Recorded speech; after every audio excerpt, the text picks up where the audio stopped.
escucha bien? Sí. Ok.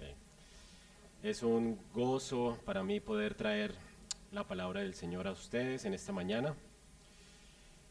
Eh, Como decía el pastor, soy pastor de la Iglesia Cristiana Bíblica Ra'a, no Ra'ab como la ramera, es como Ra'a. Es un verbo hebreo, una transliteración del hebreo eh, que significa precisamente algo de lo que voy a hablar hoy, y es pastorear. El Señor es nuestro pastor, así que es el verbo hebreo para pastorear.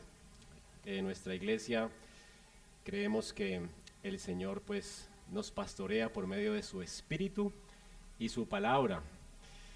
Y bueno, gracias a Dios, hace 17 años por su gracia el Señor me llamó a servir en la ciudad de Bogotá, allí donde está nuestra congregación. Somos una iglesia que por la gracia de Dios el Señor ha sostenido en el tiempo y con mucho deseo de hacer misiones este año, así que oren por nosotros. Hay mucha necesidad en la ciudad de Bogotá y la mies es mucha y los obreros pocos, así que para que oren por nosotros, para que el Señor envíe obreros a su mies. Hemos estado equipando hombres y esperamos con la gracia de Dios que Él nos pueda ayudar a que esos hombres puedan servir y, y bueno, ser desafiados a servir al Señor en el ministerio.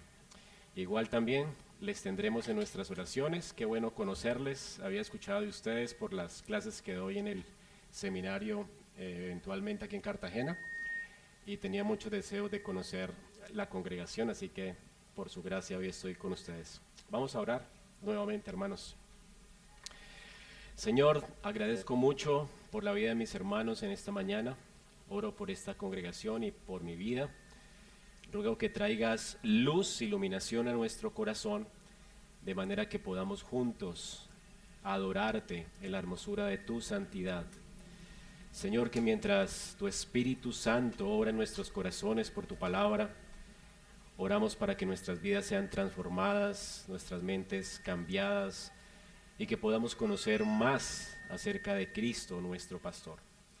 Damos muchas gracias por este momento. Ruego para que des también lucidez a mi mente y permitas que en mis palabras yo pueda glorificarte, Señor, y que podamos estar conscientes de que estoy delante de ti hablando tu palabra a mis hermanos. Gracias por tu presencia con nosotros y gracias por la obra de tu Espíritu en nuestras vidas. Oramos en el nombre de nuestro Señor Jesucristo. Amén. Creo que el sonido está muy malo, así que voy a usar este micrófono para no distraernos a ustedes ni a distraerme yo. ¿Listo?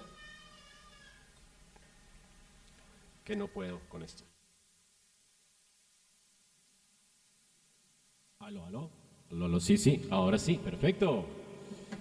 Me encanta este sonido, ahora sí. Muy bien, mis hermanos.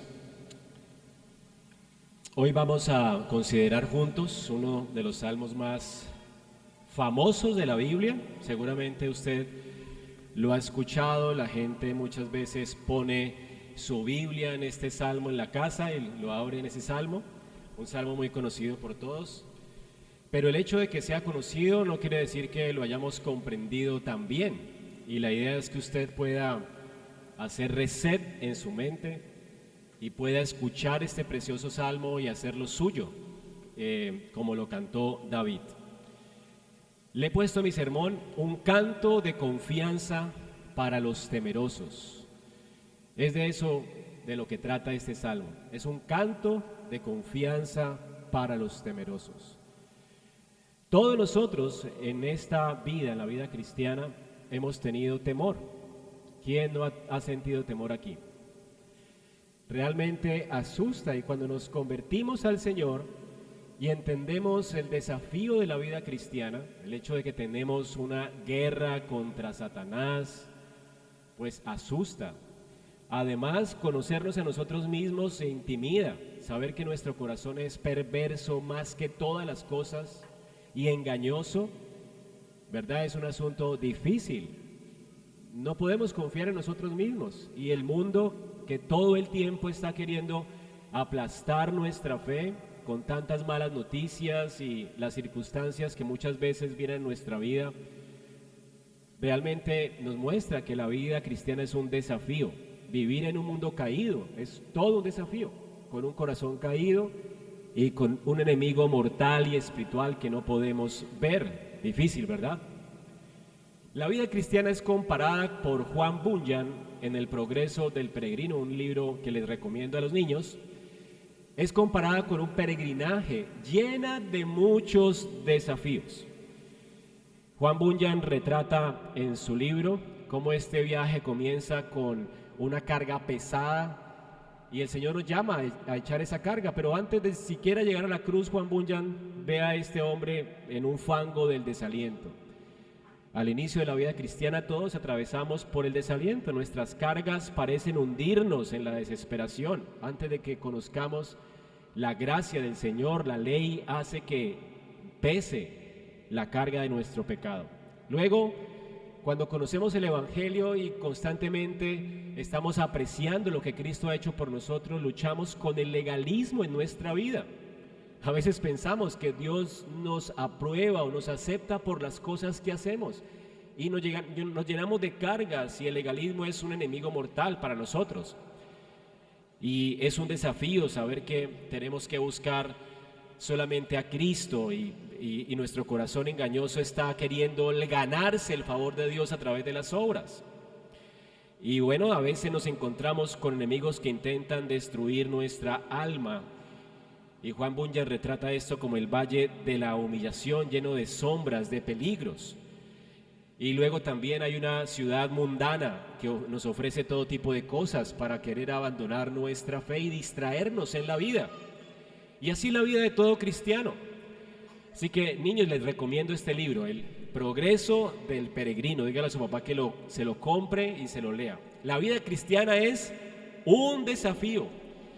No llegamos a Sión sino después de pelear mucho, llenos de heridas, y en cada etapa de ese desafiante peregrinaje estamos luchando constantemente con el temor, con la zozobra.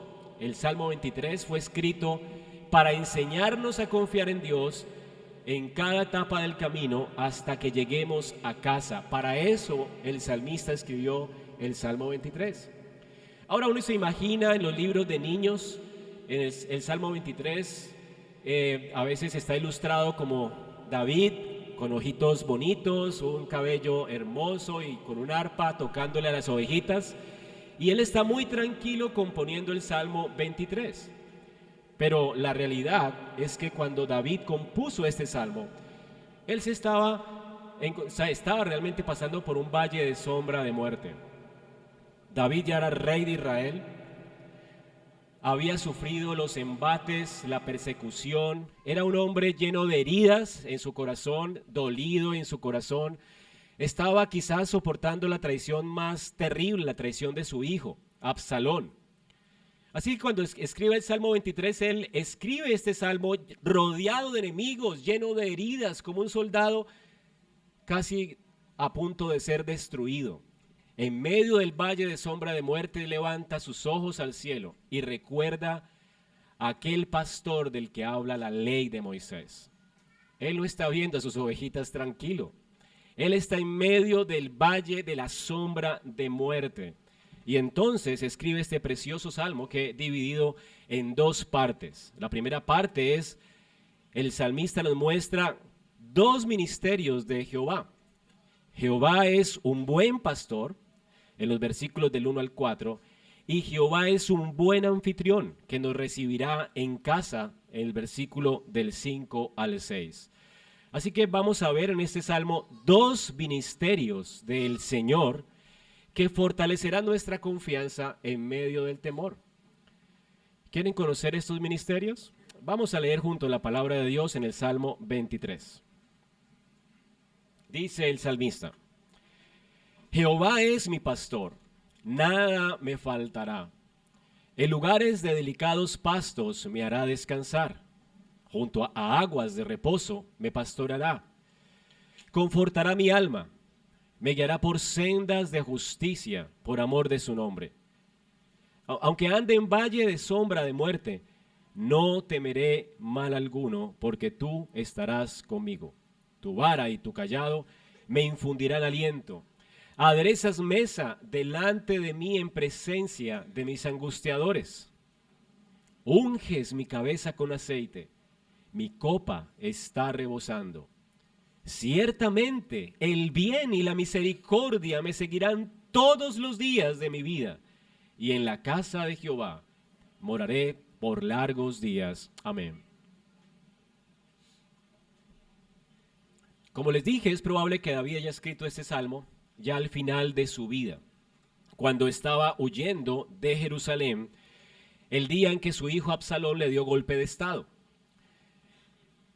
Podemos inferir esto por el parecido que tiene el Salmo 23 con el Salmo 3. El título del Salmo 3 dice, Salmo de David cuando huía delante de Absalón su hijo. Y si pones los dos salmos en paralelo, realmente son salmos gemelos. Son salmos que cantó David en medio de un valle oscuro. Y es probable que haya sido cuando estaba huyendo de su hijo Salomón. Es una circunstancia dolorosa para nosotros cuando los hijos abandonan la casa. Imagínense más cuando te traicionan. Absalón decide quitarle el trono a su padre. Luego, en el terrado de su casa, se llega a sus mujeres públicamente y lo avergüenza de manera pública. David estaba atravesando por un valle muy oscuro, hermanos. Es muy doloroso ver que nuestros hijos hagan estas cosas. El hijo Absalón literalmente está apostatando de la fe. Está menospreciando al Dios del pacto. Está atentando contra el ungido de Jehová.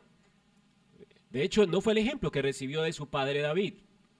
Aunque Saúl siempre persiguió a David, David siempre estuvo atento al hecho de que Dios había ungido a Saúl por rey y siempre lo respetó, a pesar de que lo perseguía para matarlo y a pesar de que ya había sido ungido por rey por el profeta Samuel.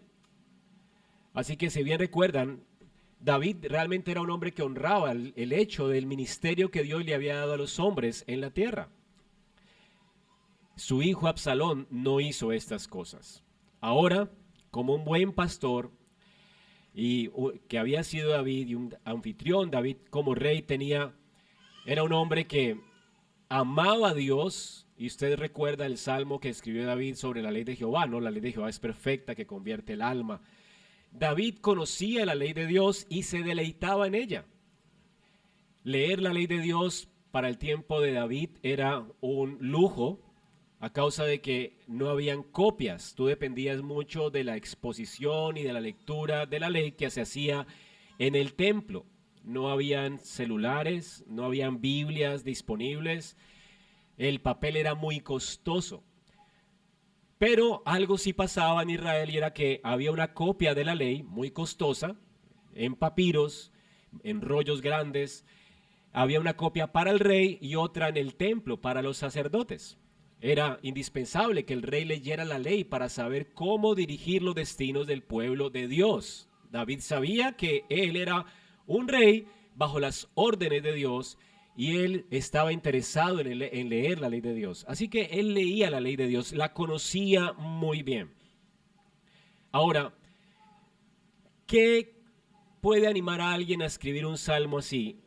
Es decir, ¿qué razón tendría David para expresar confianza en Dios en medio de la situación que él está viviendo? Piensen en esto.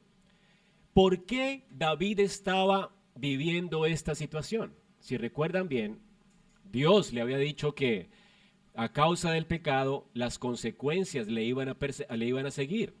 Básicamente él está sufriendo las consecuencias de su pecado. El descuido de su familia, el hecho de que se había hecho a muchas mujeres, el hecho de que se había acostado con Betsabé, ¿se acuerdan? Y había matado al esposo de ella.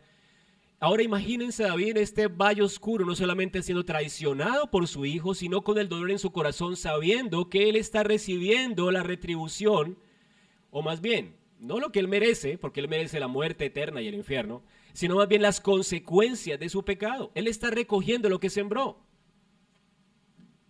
¿No es terrible esto? Ahora imagínense las dudas de una persona que sabe que está recogiendo lo que sembró. ¿Seré salvo?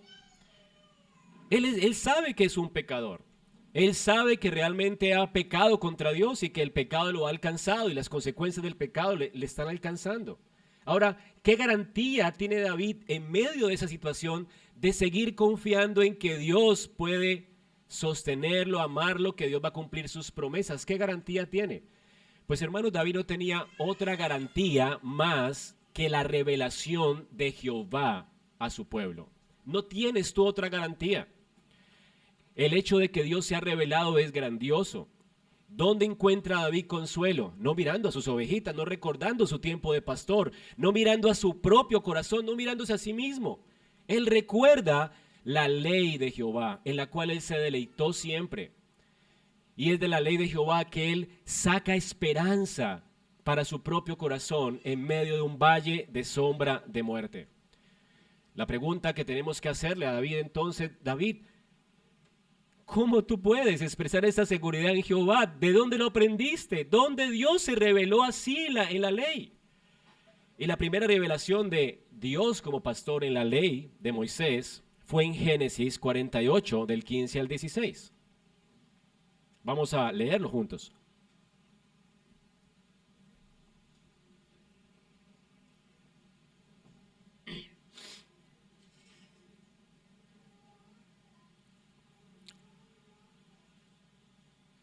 Aquí la palabra de Dios habla de Jacob bendiciendo a sus hijos. Especialmente él está bendiciendo a José, a quien él sabía que había perdido. Sus hermanos lo engañaron, recuerda, y lo vendieron como esclavo, y según Jacob, él había muerto. Y de repente lo ve nuevamente, lo abraza, él está emocionado de verlo y lo bendice. Dice que bendijo a José diciendo, noten esto, el Dios en cuya presencia anduvieron mis padres, Abraham e Isaac. El Dios que me mantiene. La palabra mantiene allí es que me pastorea. Es la traducción del texto. El Dios que me pastorea desde que yo soy hasta este día. El ángel que me liberta de todo mal. Bendiga a estos jóvenes y sea perpetuado en ellos mi nombre y el nombre de mis padres Abraham e Isaac, y multiplíquense en gran manera en medio de la tierra. Génesis 49, 24. Pero su arco permaneció firme y sus brazos fueron ágiles por las manos del poderoso de Jacob. De allí es el pastor, la roca de Israel. ¿Quién fue el primero que habló de Jehová como su pastor? Jacob. Y lo hizo en un momento especial. Cuando los patriarcas bendecían a sus hijos, el Espíritu de Dios guiaba su oración, de tal manera que las oraciones de los patriarcas fueron oraciones proféticas. Yo puedo orar por mi hija y orar a Dios por ella, pero no puedo garantizar algo sobre sus vidas. No soy profeta. De hecho, no existen hoy profetas.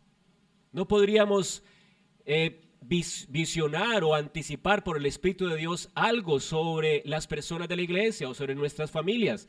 Bueno, los patriarcas fueron profetas de Jehová. Y más cuando estaban imponiendo manos a sus hijos y profetizaban sobre ellos. El Espíritu de Dios, el Espíritu de Cristo que estaba en ellos anticipaba cosas a sus hijos. Jacob no pensaba que Jehová era su pastor, sino cuando el Espíritu de Dios le permitió ver en retrospectiva su vida cuando está orando por los hijos de José. ¿Se lo repito? Jacob no sabía que Jehová era su pastor hasta que puso las manos sobre estos niños. Dios abrió sus ojos para contemplar que hasta ese momento Dios nunca lo había abandonado. ¿Saben cómo se sentía Jacob cuando llegó a Egipto? Léalo conmigo, por favor. Génesis 47, 9.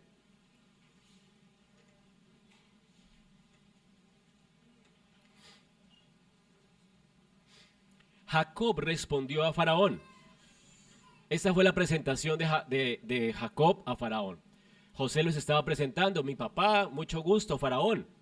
Y le dijo: mucho gusto, los días de mis años, los años de mi peregrinación son 130 años. Han sido pocos y malos, han sido los días de los años de mi vida. Y no han llegado los días de los años de la vida de mis padres en los días de su peregrinación. En resumen, lo que está diciendo Jacob a Faraón es: mucho gusto, yo soy un pobre miserable y me ha ido en la vida como perro en misa. ¿Ves? ¿Sí se usa ese dicho acá? Ah, bueno, somos colombianos.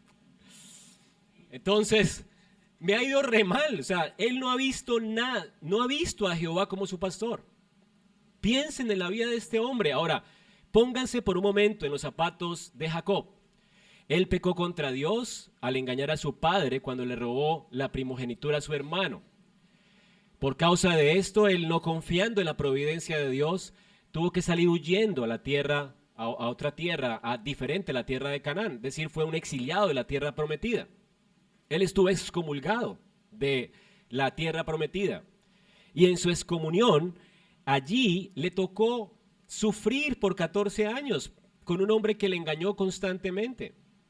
Es decir, Labán, su suegro, que le hizo trabajar 14 años por obtener la mujer Raquel, la mujer que él quería.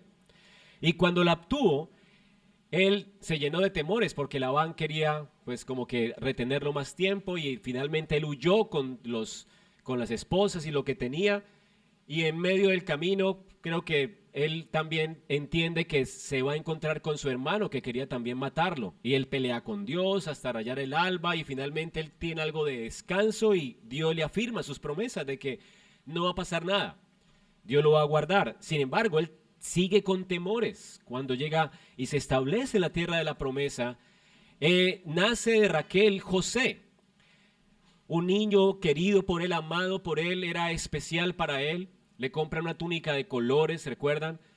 Y por causa del amor exagerado hacia ese hijo de Raquel, los 11 hermanos están celosos y quieren matar a este niño. Y se deshacen de él vendiéndolo como esclavo a Egipto, y le cuentan a su papá: papá, mire lo que le compraste, las vestiduras están llenas de sangre, se lo comieron los leones en el desierto, tu hijo ha muerto. Qué dolor, ¿no? Ahora tú llegas a Egipto y te pones en los zapatos de él y ves la traición. O sea, sus 11 hijos se pusieron de acuerdo para mentirle. Vendieron a su hermano a Egipto. ¿No es increíble esto? Él está quebrantado en su corazón. Su vida ha sido difícil. Dice: no puedo creerlo. Yo no puedo creer que mis hijos hayan vendido a mi hijo. Jacob está destruido, deshecho.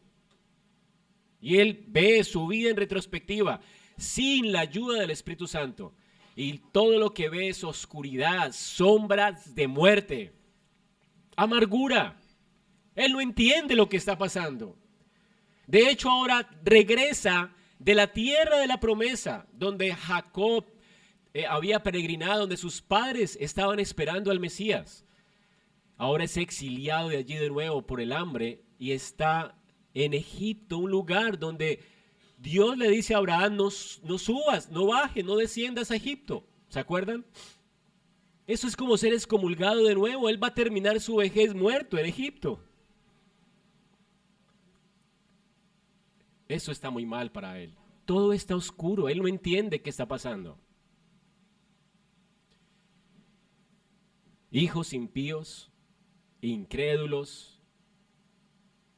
Ahora, ¿qué va a hacer de él? Y entonces, mientras él resume su vida de esa forma: mis días han sido pocos y malos, por el Espíritu de Dios le muestra en retrospectiva su vida. Y él ve claramente, de manera profética, que Dios en su gracia lo ha perseguido todos los días de su vida con su bien y con su misericordia. Dios ha sido bueno para con él. Además, Dios nunca se apartó de él, aun cuando huía. Él recuerda cómo Dios le salió al encuentro, lo restauró, le cambió el nombre, lo bendijo, lo convirtió en un príncipe. En tierra de sus enemigos lo bendijo en abundancia, lo protegió, lo apartó del mal. Ahora, Dios estaba guiando los hilos de la historia en la vida de este hombre. Dios estaba obrando en él. A pesar de lo que él no veía, él vio ahora la bondad de Dios. Esa bondad que fue eclipsada por las circunstancias, estaba presente aún en medio del valle de sombra de muerte. Dios no está fallando a sus promesas. Jacob entiende el propósito de Dios. Posiblemente recuerde ahora las profecías de su padre, Abraham, que ellos estarían 400 años en Egipto y luego Dios los sacaría con grandes riquezas, y posiblemente está pensando en que Dios les traería de nuevo y de regreso a casa y habitaría en la casa de Jehová por largos días. Mientras tanto, él estaba viendo cómo Dios estaba aderezando mesa en presencia de él delante de sus enemigos. En la tierra de Egipto, Israel tenía ahora el mejor lugar para acampar, para ser protegido por la mano poderosa de Dios. Ellos se harían una gran nación y saldrían un día con gran riqueza. Ahora Jacob tiene fe. Las circunstancias difíciles, todo lo que ha pasado, el eclipse se abre para él y ahora ve cómo Jehová ha sido su pastor. Y entonces David hace eco de esas mismas palabras.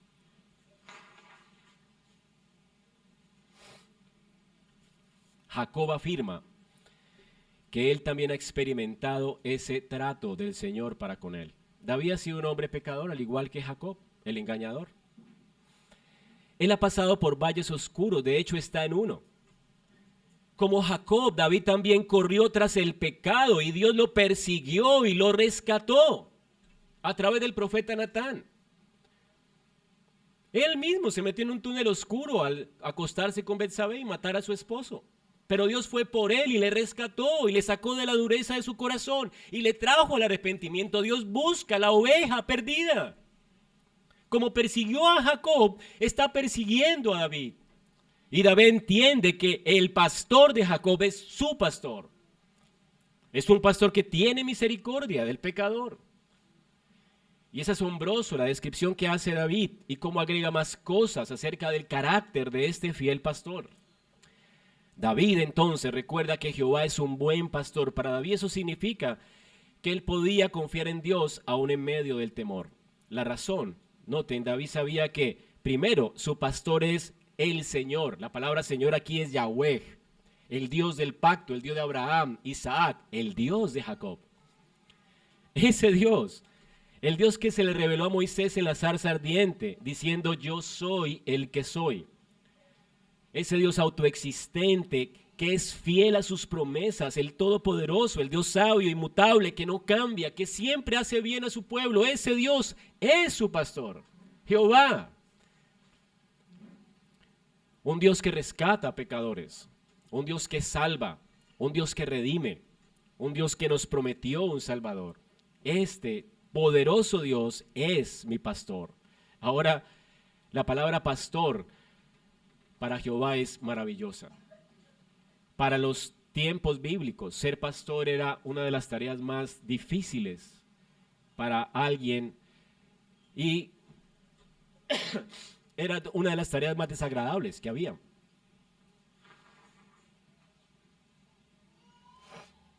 Era tan desagradable que era considerado como hoy en día ir a botar la basura.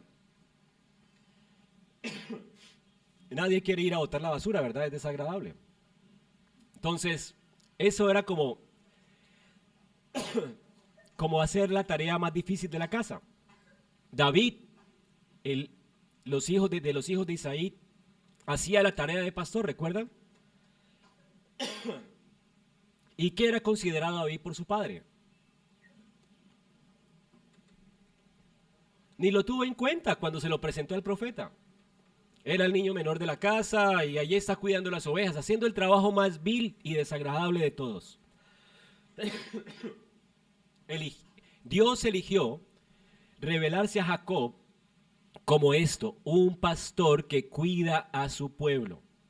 En Israel nadie en sano juicio, gracias hermano, en Israel nadie en sano juicio haría este trabajo.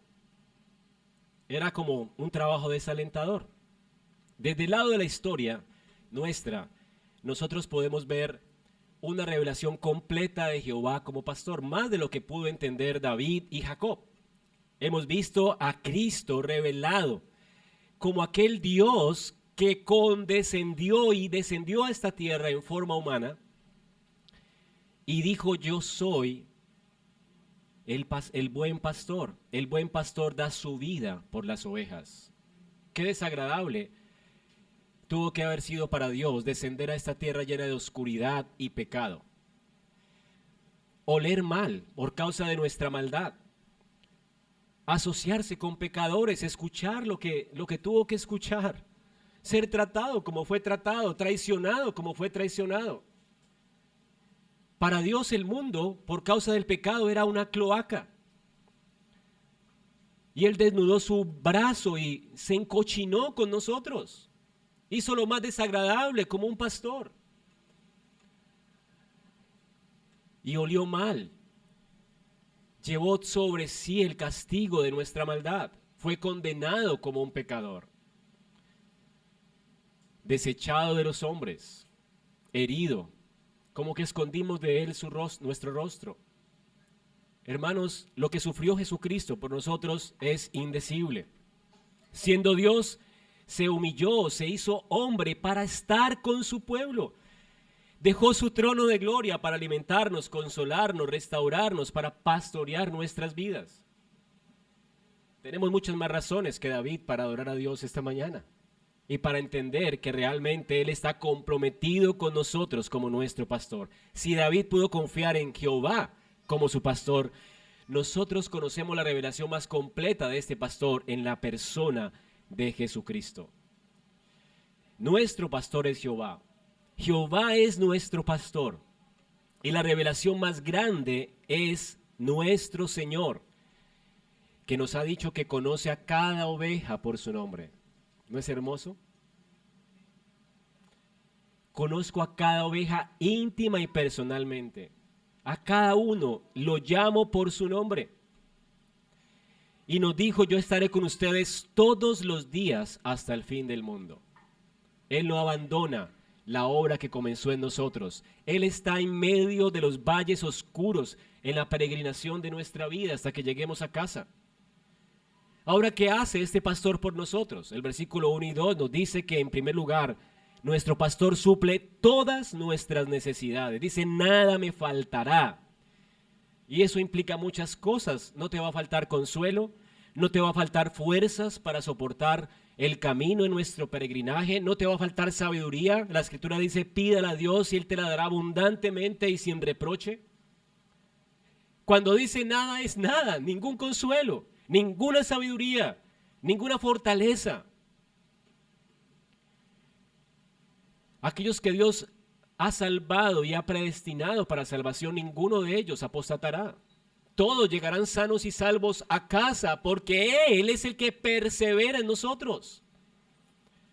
Y si nos descarriamos, pues Él va, como lo hizo con Jacob y David, y nos saca del valle de sombra de muerte y nos atrae a su seno.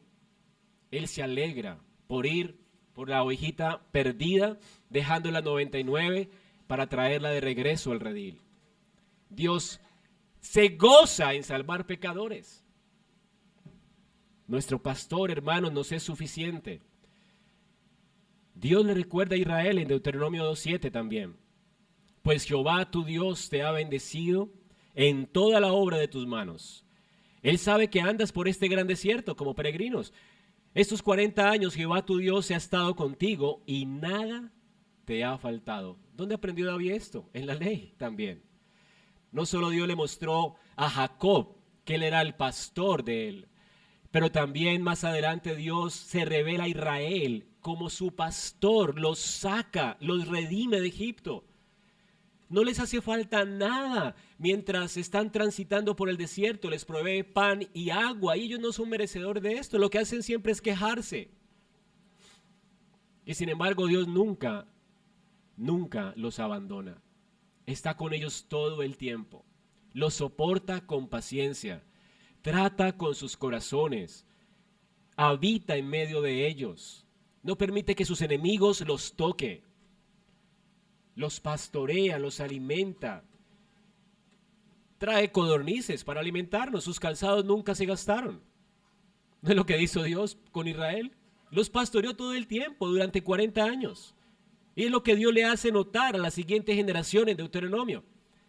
Esta es la generación que va a entrar con Josué y le recuerda, ¿ven lo que Dios hizo con sus padres? Dios realmente no nos ha abandonado. Él ha sido nuestro pastor. Ahora, si Dios suplió para las necesidades de un pueblo tan numeroso en el desierto, eran casi 5,000 personas, ¿será que no lo va a hacer con nosotros hoy? Dios es un pastor cuidadoso. Él da alimento oportuno a sus ovejas. Todos los que confían en Él serán alimentados en pastos verdes, serán abrevados junto a aguas tranquilas, no en aguas turbulentas. Las aguas tranquilas permiten que tú puedas saborear buenas aguas frescas, no enturbiadas. Y es una metáfora buena para entender qué es lo que hace el pastor con nosotros. Nos alimenta con su palabra para que nosotros podamos crecer y ser fortalecidos en medio de nuestro peregrinaje.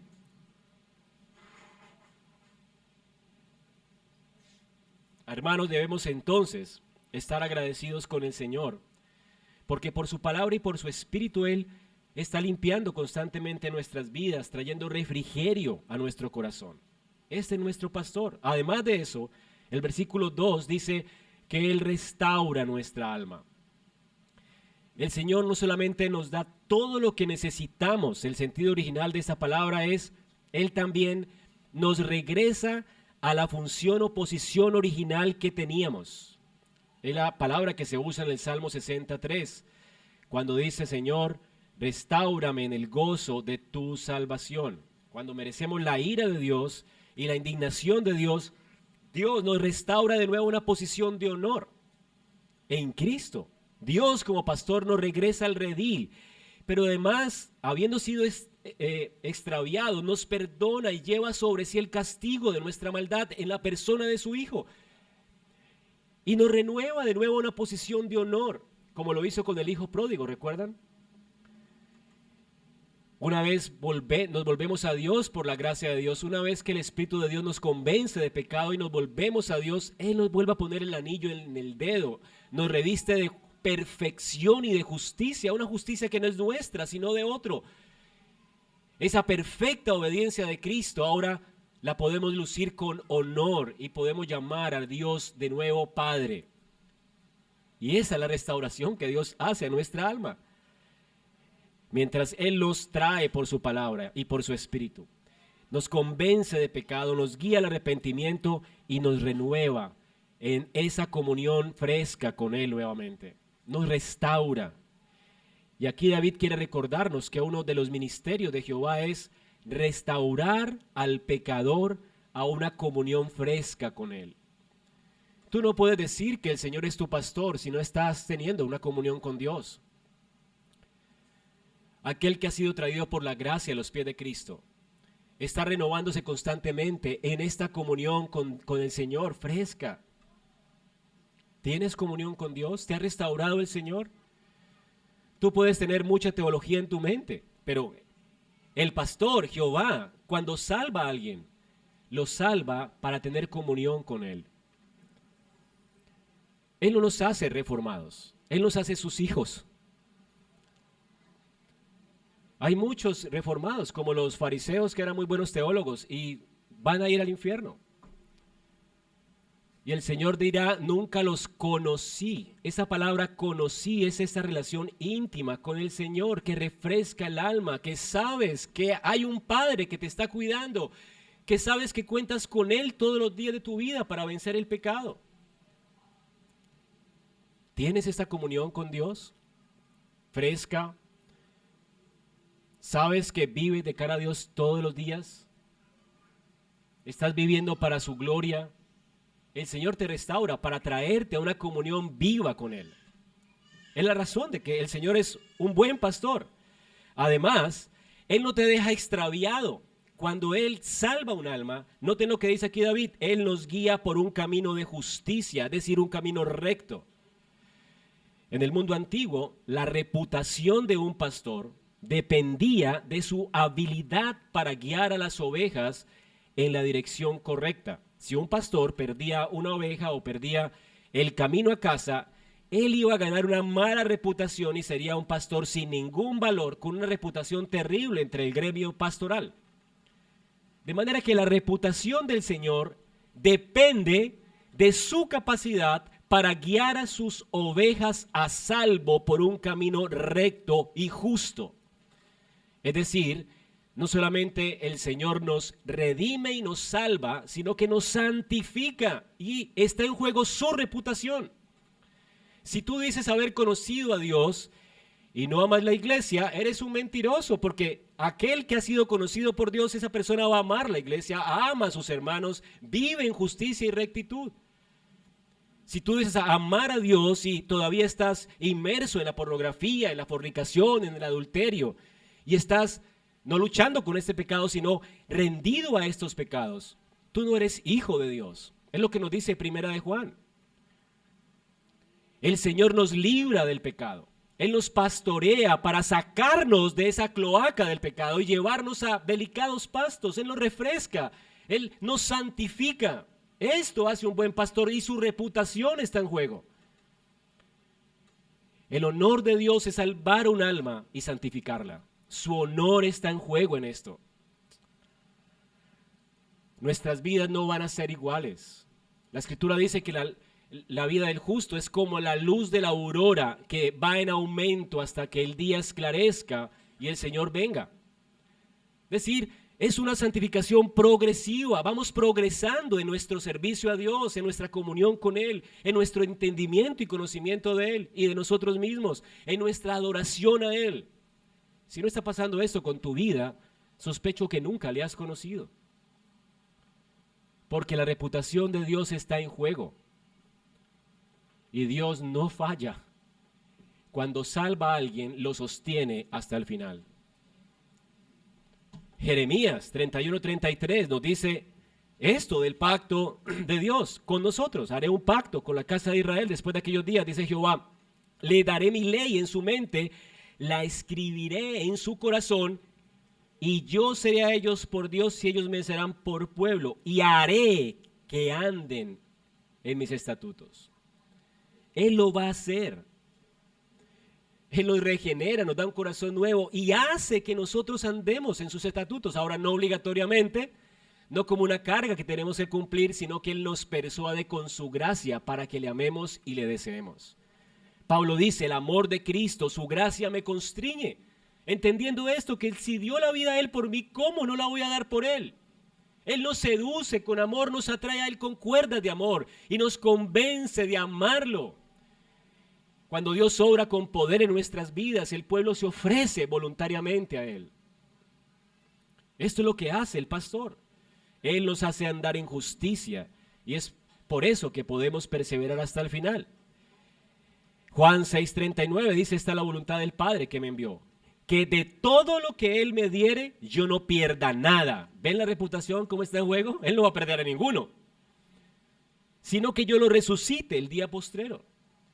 Él lo va a santificar por medio de su palabra que es verdad. Él va a obrar en el corazón de aquellos que salva.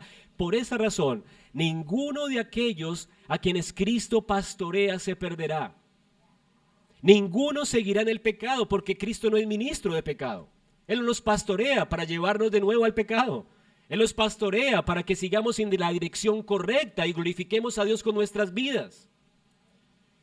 Él no permite que su honor se vea manchado perdiendo una de sus ovejas. Más bien las conduce seguras a casa. Y David había experimentado esto. David se estaba conduciendo de una forma terrible después de haber sido el dulce cantor de Israel. Y Dios va y lo rescata. David no fue el mismo después de que fue acusado por Dios y por el Espíritu Santo. Y confiesa en el Salmo 51 su pecado. Él no fue el mismo. Él confesó, es su confesión pública a Israel, cuando se llegó a Betsabé, dice el título, ¿no? Todo Israel sabía que este rey de Israel que merecía la muerte fue perdonado por Dios porque alguien moriría por él. Y todo Israel sabía que David había confiado en Cristo, se había arrepentido de sus pecados y le estaba enseñando a los transgresores el camino de Jehová, el camino que Dios había establecido para librarnos de la ira de Dios, que es Cristo, aquel que habría de venir. David confió en Cristo, al igual que nosotros.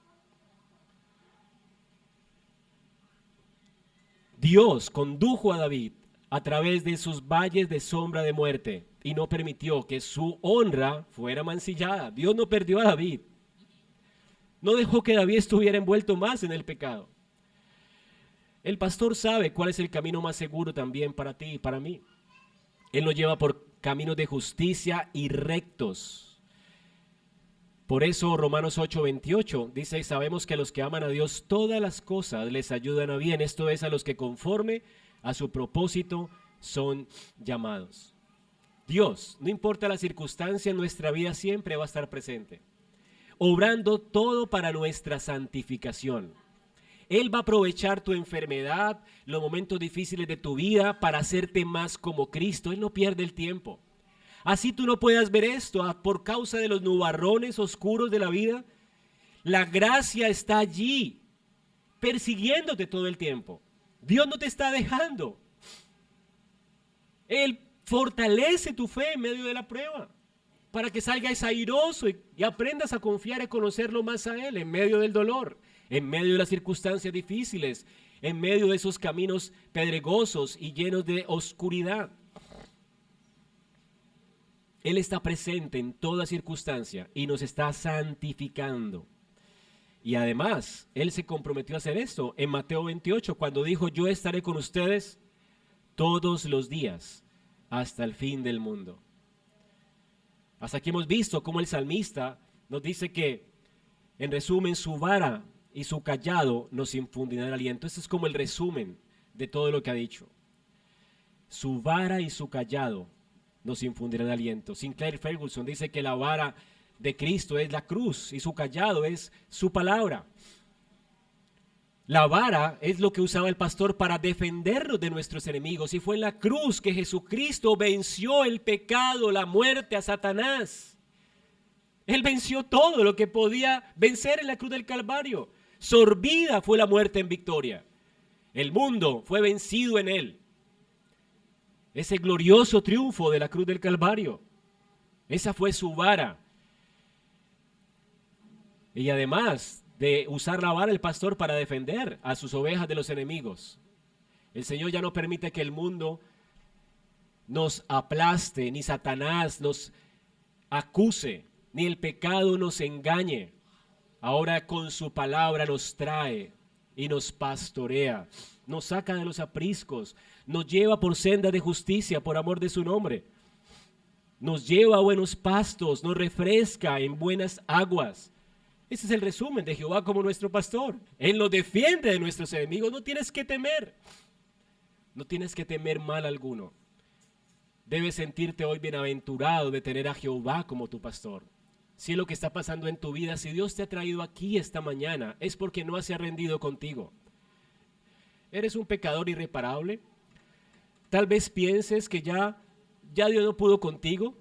¿Sabes que no es cierto?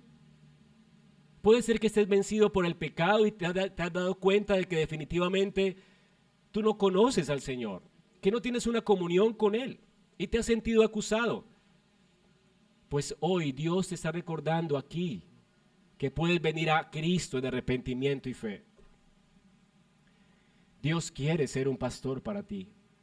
Si lo fue con un miserable como Jacob, también lo puede ser de un miserable como tú. Ven a Cristo hoy. Cristo no solamente es un buen pastor, Él también es un buen anfitrión. Y es nuestro segundo punto. En la costumbre oriental de esos tiempos de David, un anfitrión, rey, cuando recibía a alguien en su casa, él se ocupaba de darle todo lo necesario para vivir y además se ocupaba de su seguridad. Esa era una cuestión de honor real. Tú entrabas a la casa de un rey como invitado de honor y tú estabas seguro. Era como una cuestión de honor en el tiempo bíblico. Es decir, el rey invitaba y él estaba obligado a protegerte a ti a toda costa. Ahora, no solamente en los tiempos de David, sino también en los tiempos de Abraham. Recordemos Lot, cuando recibió a estos invitados de honor en su casa, a los ángeles de Jehová, ¿se acuerdan? Estaban afuera todo este pueblo perverso, sodomita, y estaban queriendo llegarse a los ángeles del Señor que estaban visitando allí. Y este hombre estaba dispuesto a dar su familia, su vida, antes de que tocaran a estos invitados de honor. Esa era una cuestión de honor en los tiempos bíblicos.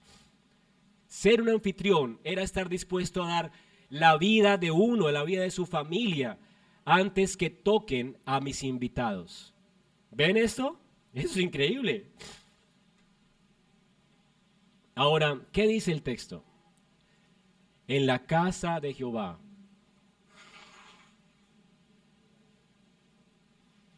habitaré por largos días. Hermanos, esta era la seguridad de David. El Dios Todopoderoso no solamente era su pastor, sino también era el Dios Todopoderoso, el Rey del cielo, que lo estaba resguardando como rey, animándolo en su presencia y aderezando mesa en presencia de sus enemigos, refrescándolo con aceite. Es lo que hacía un anfitrión en los tiempos bíblicos.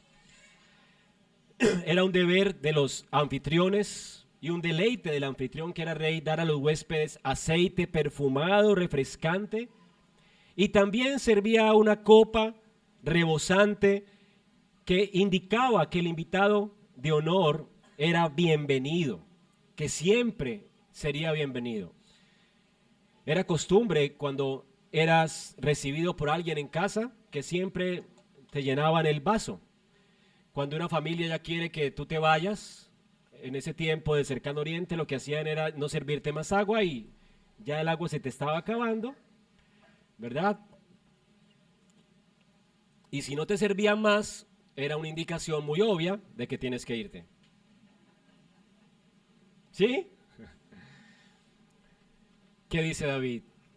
No solamente el anfitrión de honor unge mi cabeza con aceite, me refresca del viaje, me atiende bien, pero él no deja que mi copa deje de rebosar. Mi copa está rebosando. ¿Y saben por qué me quebranta esto? Porque muchas veces el deseo de nuestro corazón no es estar con Dios. Somos tan miserables, tan ciegos, al hecho de que Dios está tan contento de recibirte cada día en casa. ¿Cómo estás con tus luchas? Él quiere ayudarte. Él quiere protegerte de tus enemigos.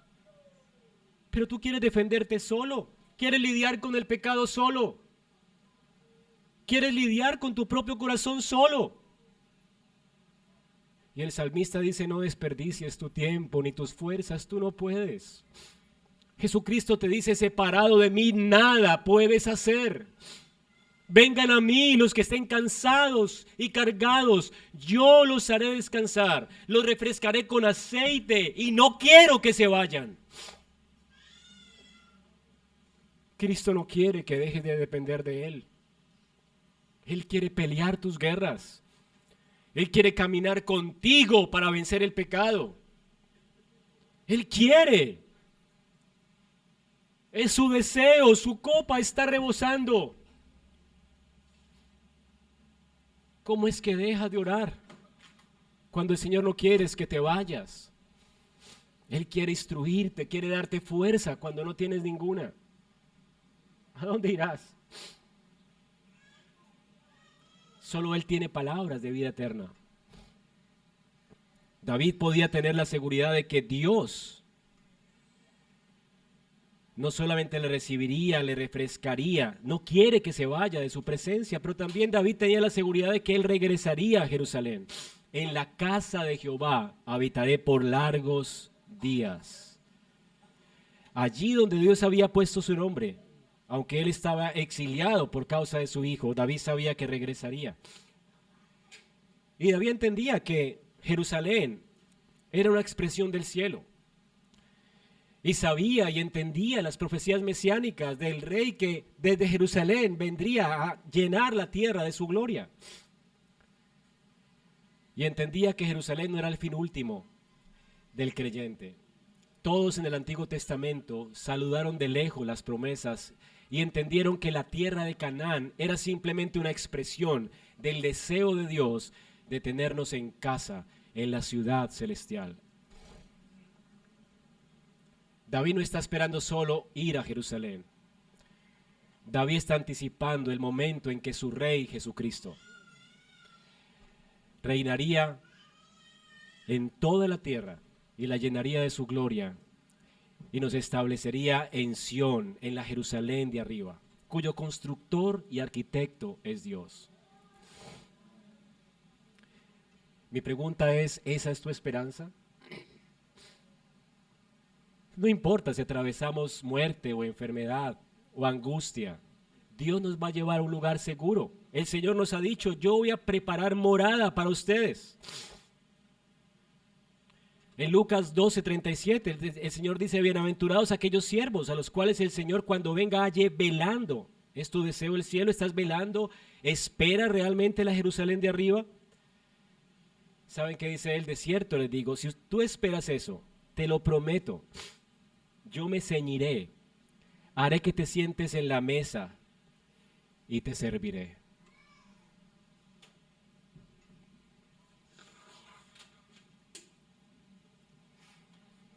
Cuando estemos en Sión, en las bodas del Cordero, nuestro pastor será también nuestro rey anfitrión. Él nos está protegiendo para llevarnos a su casa. Y ese día moraremos seguros en Sión. El profeta dice que en esa ciudad Dios puso muro y antemuro. Abran las puertas y entrará la gente justa, guardadora de verdades. Allí no habrá mar que te atemorice. No hay agua salada, refiriéndose a que no hay algo que te atemorice como el mar. No habrá enfermedad ni dolor. No habrá enemigo, no estará la serpiente queriendo engañarnos. Ya no estará el acusador de nuestras almas allí. Será echado del lago de fuego junto con todos los que están hoy menospreciando esta gracia. No habrá pecado en nuestros corazones. No tendremos que lidiar ni luchar con nuestro viejo hombre. Se nos darán cuerpos glorificados. Estaremos para siempre con Dios en Sión, seguros, confiados. Nunca hemos experimentado esto, ¿verdad? Pero ese es el final de tu viaje. Vale la pena confiar en Cristo. Haz de esto tu esperanza. David confiaba en este Dios, pastor y rey. Amado hermano, coloca tu confianza en Él. Dios no fracasa como pastor. Y Dios te está esperando en gloria como rey. Cristo se ha comprometido en hacer morada para nosotros en gloria y Él va a venir por su pueblo. Él no nos dejará en el desierto. Como lo hizo ilustrativamente con Israel al llevarlo a Sión, a la casa de Dios. Lo hará con nosotros cuando venga en gloria. Nos llevará con Él a la casa de Jehová. Que esa sea tu esperanza, hermano. Y en conclusión, hemos considerado al Señor en su ministerio de pastor y rey anfitrión. Como buen pastor, Él nos conoce, Él suple nuestras necesidades, nos restaura, nos guía por senda de justicia y lo hace por amor de su nombre. Como rey anfitrión, Él nos recibe como invitados de honor, nos refresca con aceite, se deleita en tener comunión con nosotros y hoy está poniendo mesa delante de nosotros en medio de tanta incertidumbre. Cada vez que compartimos la mesa del Señor, nos está recordando que hoy no tenemos que temer a ningún enemigo. y Él un día nos librará para estar en la casa del banquete eternamente. Hermanos, por eso el salmista termina con esta certeza. Tengan esa certeza ustedes, el bien y la misericordia nos seguirán todos los días de nuestra vida. Aférrese a esa verdad como lo hizo David. Porque tú tienes una revelación más completa de este pastor y este rey anfitrión en la persona de Cristo. Si dos pecadores como Jacob, como David, si un pueblo como Israel pudo conocer y experimentar esta realidad, el Dios de ellos es el mismo Dios nuestro y no cambia. De manera que su ministerio, el ministerio de Jehová es para cada uno de nosotros. Él es un pastor, Él es un anfitrión. Que el Señor bendiga su palabra en nuestras vidas. Oremos. Padre, gracias te damos por revelar en tu palabra tu carácter, tu obra en la persona y en la vida de Jesucristo. Gracias por redimirnos, gracias por llamarnos a la santidad, gracias por sostenernos en nuestra vida de santificación y peregrinación. Gracias por no abandonar la obra de tus manos, gracias porque la obra que comenzaste en nosotros la perfeccionarás hasta el día de Jesucristo. Y gracias por llenarnos de esperanza esta mañana, para anticipar con gozo lo que nos espera en la casa de nuestro Padre. Que mientras peregrinamos en medio de este valle de sombra de muerte, podamos como Jacob y David ver por tu palabra la esperanza de gloria que nos aguarda en Cristo. Mientras tanto, ayúdanos a estar seguros y confiados de que llegaremos allá a causa de tu ministerio en nuestras vidas, como pastor y anfitrión. Gracias, Señor, porque tú nos defiendes de nuestros enemigos y nos llevarás seguros a casa. Oramos en Cristo Jesús, Padre.